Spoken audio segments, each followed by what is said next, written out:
Chers étudiants, bonjour. Dans cette vidéo, on va voir ensemble le cours du microscope.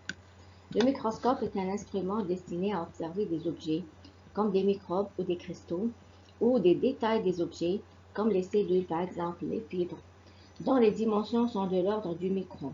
Un micron est égal à 10 puissance moins 6 mètres. La partie optique du microscope est composée principalement de deux systèmes convergents de même axe. Comme vous le voyez ici, la première partie qu'on appelle l'objectif, c'est cette lentille-là. Donc l'objectif est une lentille convergente dont la distance focale est de quelques millimètres, qui a pour rôle de donner de l'objet AB une image réelle et agrandie.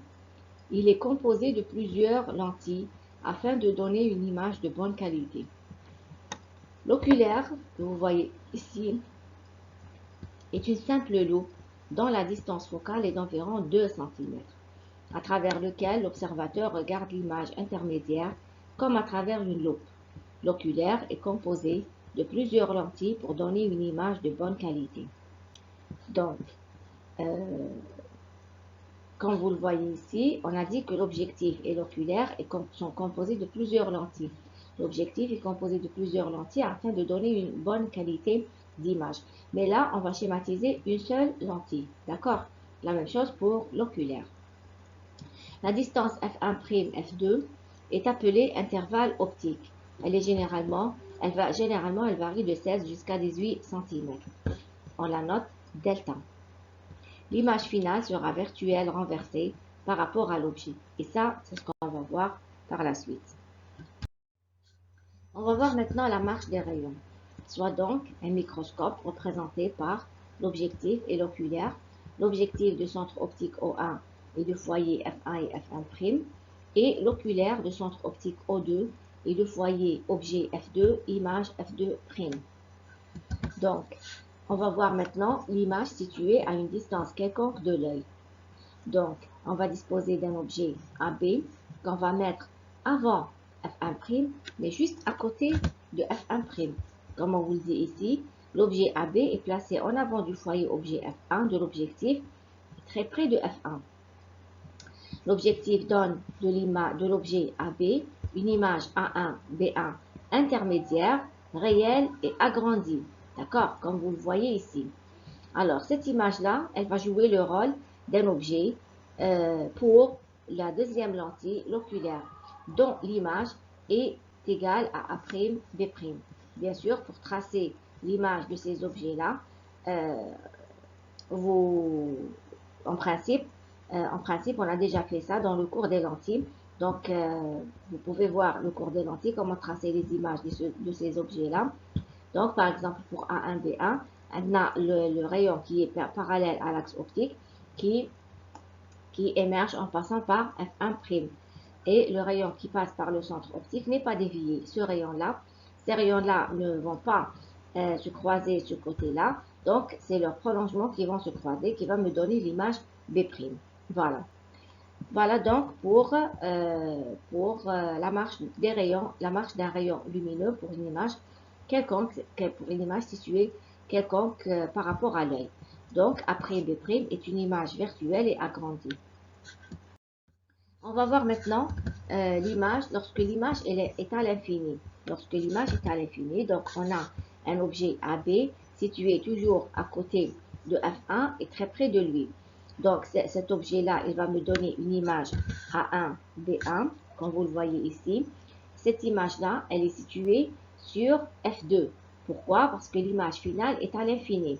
Si l'image finale est à l'infini, ça veut dire que l'objet correspondant à cette image est dans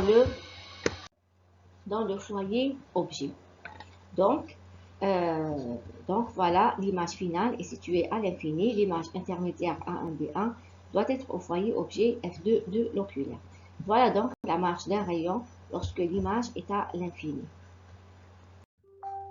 On va voir maintenant la latitude de mise au point. On définit donc la profondeur du champ objet du microscope comme étant la longueur maximale L de l'intervalle du champ objet dans lequel on peut faire déplacer l'objet AB sans que l'image A', B' correspondant ne quitte le champ de vision net de l'œil de l'observateur. le champ de vision net de l'observateur, c'est le PP et le PR. Donc, on va commencer par chercher l'image correspondant à une position de l'objet au PR. Donc, voilà le schéma. Donc, on calcule la position de l'objet AB pour une image finale au PR, lorsque l'image finale, elle est au PR. Donc, O1 APR, c'est la position de l'objet. Donc, ce qu'on va calculer, on va calculer deux positions de l'objet. La position de l'objet qui correspond à une image située au PR et la position de l'objet qui correspond à une image pardon, située à l'infini. Donc, la position de l'image qui correspond à une position de l'objet, lorsque l'image est à l'infini, la position de l'objet correspondante, on va la noter à PR. Et lorsque l'image, elle est au PP, la position de l'objet correspondante, on va la noter à PP. Donc, on va commencer, donc, O1 à PR, c'est la position de l'objet lorsque l'image, elle est au PR, elle est à l'infini. O1 A1, comme vous le voyez ici, O1 A1, c'est la position de l'image A1 B1. Bien sûr, pour calculer la position de l'objet A1 B1, on va utiliser la relation de conjugaison correspondant à la première lentille. Donc 1 sur O1 F1' égale à 1 sur O1 A1 moins 1 sur O1 APR. On va à partir de là chercher le 1 sur O1 APR qui est donc égal à 1 sur O1 A1 moins 1 sur O1 F1'. On remarque ici que le O1 F1', on l'a, c'est la distance focale de l'objectif que je peux avoir. Par contre, ce que je n'ai pas, c'est le O1 A1. D'accord? Cette position, je ne l'ai pas. Donc, qu'est-ce que je vais faire? Je vais considérer, on sait que A1 B1, qui est image par rapport à la première lentille, est considérée comme objet par rapport à la deuxième lentille. Donc, l'image A1B1 est considérée comme objet pour l'oculaire. L'image TH, c'est donc O2, voilà, O2A', c'est la position de l'image finale. Par contre, O2A1, c'est la position de l'objet A1B1. D'accord? Donc, on va aussi réécrire la relation de conjugaison qui va me permettre d'avoir la position de O2A1. Donc, 1 sur O2F2' égale à 1 sur O2A' moins 1 sur O2A1. Donc, 1 sur O2A1, c'est égal à 1 sur O2A' moins 1 sur O2F2'. À partir de là, qu'est-ce que je vais tirer? Je vais tirer la valeur de O2A1. D'accord? Je vais tirer la valeur de O2A1. Mais là, ce qui me manque, c'est O1A1. D'accord? Donc, à partir de cette relation, je peux avoir le O1A1. Donc, O1A1, c'est égal à O1O2 plus O2A1. Le O2A1, je vais le tirer à partir de cette relation. D'accord? Et donc, le O1O2, je l'ai. Je peux avoir le O1A1. Donc, une fois que j'ai le O1A1, je vais le remplacer ici. 1 sur O1A1 pour finalement avoir O1APR. C'est la position de l'objet qui correspond à une image située à l'infini. Bien sûr, sans perdre en vue que si l'image est située à l'infini, ça veut dire que O2A' est égal à l'infini. O2A' est égal à l'infini. Et donc, O2A1 est égal à O2F2 ou la F2'. D'accord? On va maintenant passer, à calculer. On va chercher donc la position de l'objet AB qui correspond à une image au PP. Cette position de l'objet, on l'a notée au 1 APP. Au 1 APP. Position de l'objet lorsque l'image elle est au PP. Donc au 1 A1. Donc au 1 APP, c'est la position de l'objet. Au 1 A1, c'est la position de l'image A1B1. Bien sûr, je vais utiliser la relation de conjugaison qui va me donner le 1 sur O1 A1. D'accord? Donc, 1 sur O1 A1, je ne l'ai pas ici. La relation de conjugaison, elle va me donner O1 APP. D'accord? O1 APP. Je cherche la position de l'objet. Donc, seulement, je n'ai pas le O1 A1. Alors, ce O1 A1, je vais le chercher à partir de la deuxième lentille quand j'écris la relation de conjugaison correspondant à la deuxième lentille. L'image A1B1 est considérée comme objet pour l'oculaire.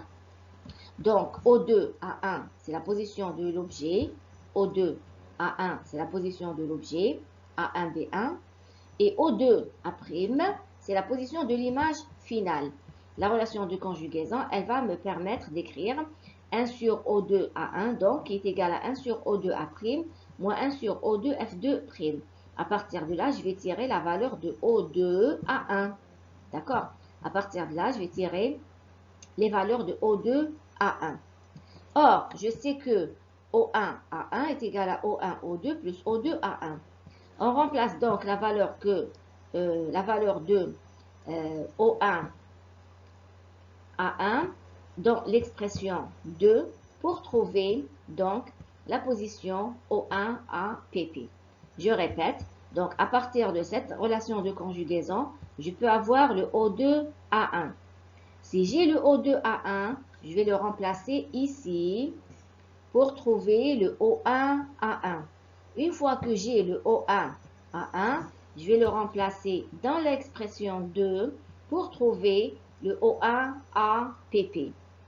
Et donc, j'ai la position O1APP et O1APR. Donc, la latitude de mise au point est donc L qui est égale à O1APP moins O1APR. Voilà.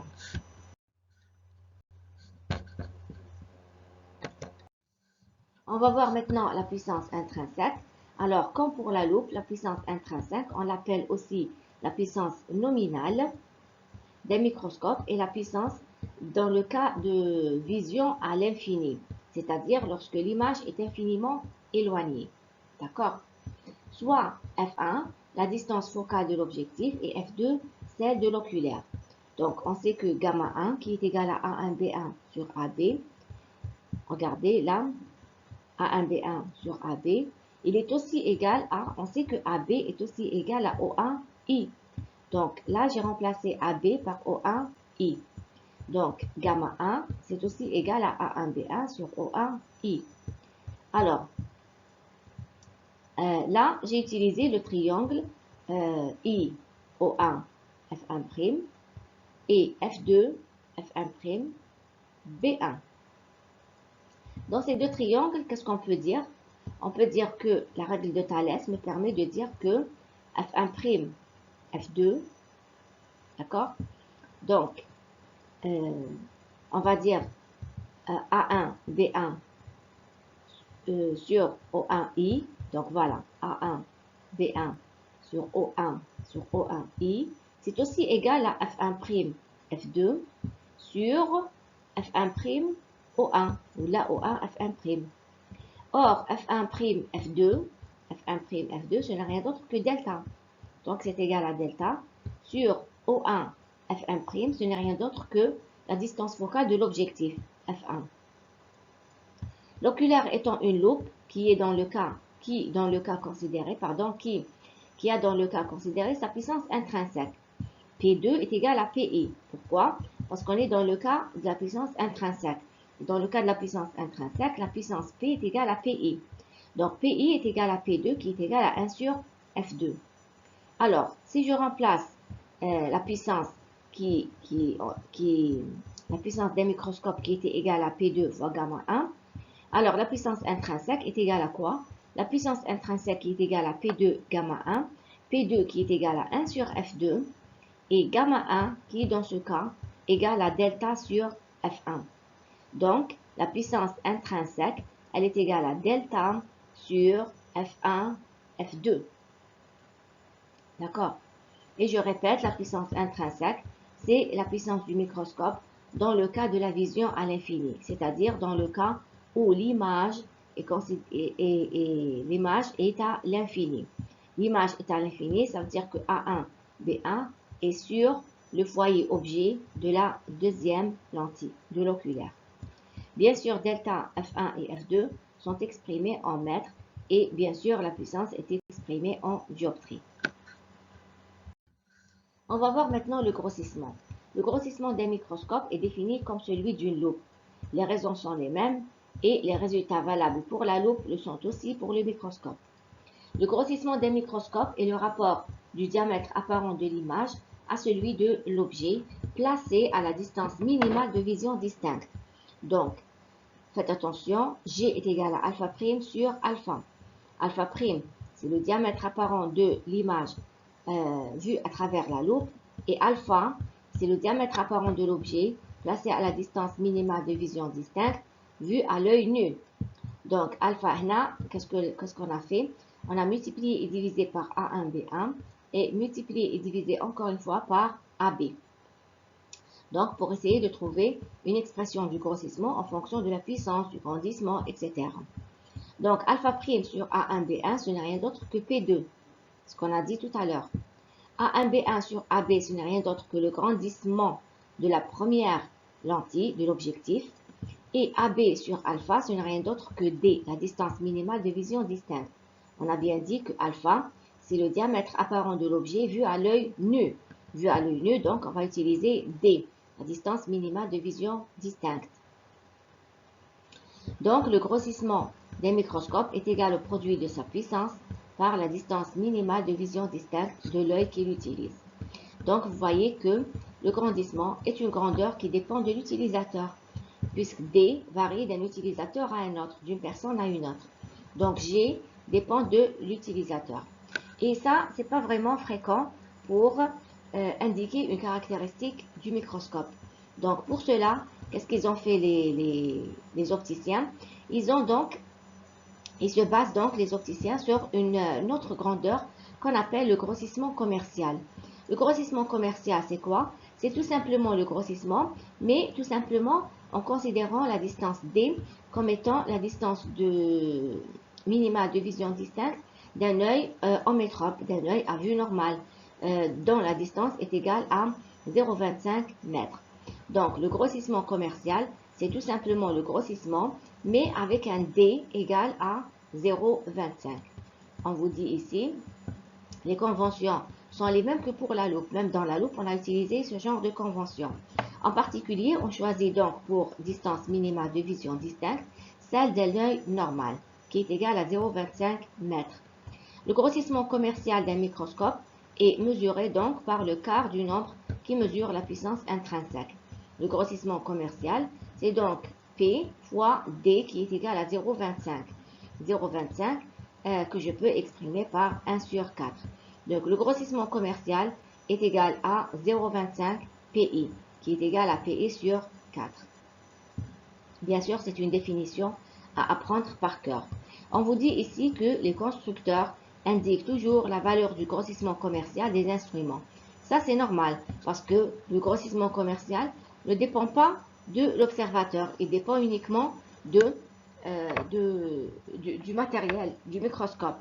Je ne peux pas faire référence pour